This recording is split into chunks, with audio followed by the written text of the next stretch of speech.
తెనాలి పట్టణ పౌరులందరికీ నమస్కారం. ఈ రోజు Tenali bus standing out gate ఎదురుగా ఈ కన్వెన్షన్ అనే ఒక ఫంక్షన్ హాల్ కొద్ది మందితో చేసుకునే వారికి అనుకూలంగా ఉండాలని 200-250 మంది చక్కగా సౌకర్యవంతంగా ఇక్కడ ఫంక్షన్ చేసుకోవటానికి వీలుగా ఏర్పాటు చేయడం జరిగింది. అతి తక్కువ ధరలో ఫంక్షన్ హాల్ ప్రజలకి అందుబాటులో తేవాలనే ఉద్దేశంతో ఈ రోజు ఈ కన్వెన్షన్ ఏర్పాటు చేయడం జరిగింది. ప్రజలందరూ అది గమనించి మమ్మల్ని ఆశీర్వదిస్తారని, ఈ రోజు మాది రోటరీ క్లబ్ తరపున మేము రోటరీ సభ్యులం కాబట్టి మా రోటరీ గవర్నర్ గారిని ఈ రత్న ప్రభాకర్ గారిని ప్రారంభోత్సవానికి ఆహ్వానించి వారి చేత ప్రారంభోత్సవం చేసుకోవడం జరిగింది. ఈ రోజు ఈ కార్యక్రమానికి విచ్చేసిన నా ఫ్రెండ్స్ కి, నా రోటరీ సభ్యులకి, అట్లాగే నా ఆత్మీయులందరికీ కృతజ్ఞతలు తెలియజేసుకుంటున్నాను.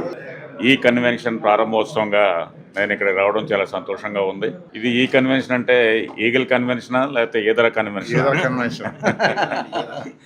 ఎందుకంటే పూర్ణచంద్ ఈగిల్ రెస్టారెంట్ తో బాగా పరిచయమైనటువంటి వ్యక్తి. చిలకలూరుపేటలో ఈయనెవరో నాకు తెలియని రోజుల నుంచి నేను ఈగిల్ బిర్యానీ సెంటర్ కి కస్టమర్ ని. సో అటువంటి ప్రయాణం తర్వాత రోటరీలో బాగా బలపడి వాళ్ళు ఇక్కడ నన్ను పిలవడం ఆనందంగా ఉంది. ఇవాళ రోజుల్లో ఈ వినోదం, ఆనందం అనేది అవసరమైన సందర్భంలో ఇటువంటి ఫంక్షన్ హాల్స్ అందరికీ అందుబాటులో ఉండేటట్టు ఉండడం అనేది ప్రారంభించడం చాలా ముదావహం, చాలా సంతోషకరం. ఈ ఫంక్షన్ హాల్ దినదిన చెంది అందరికీ సరైనటువంటి ఆహ్లాదకరమైన వాతావరణాన్ని ఇవ్వగలదని ఆశిస్తూ పూర్ణచంద్ అలానే మరియు వారి మిత్ర బృందానికి ఈ కన్వెన్షన్ ద్వారా మంచి జరగాలని కోరుకుంటూ తెనాలి ప్రజలకు మంచి అందించాలని కోరుకుంటూ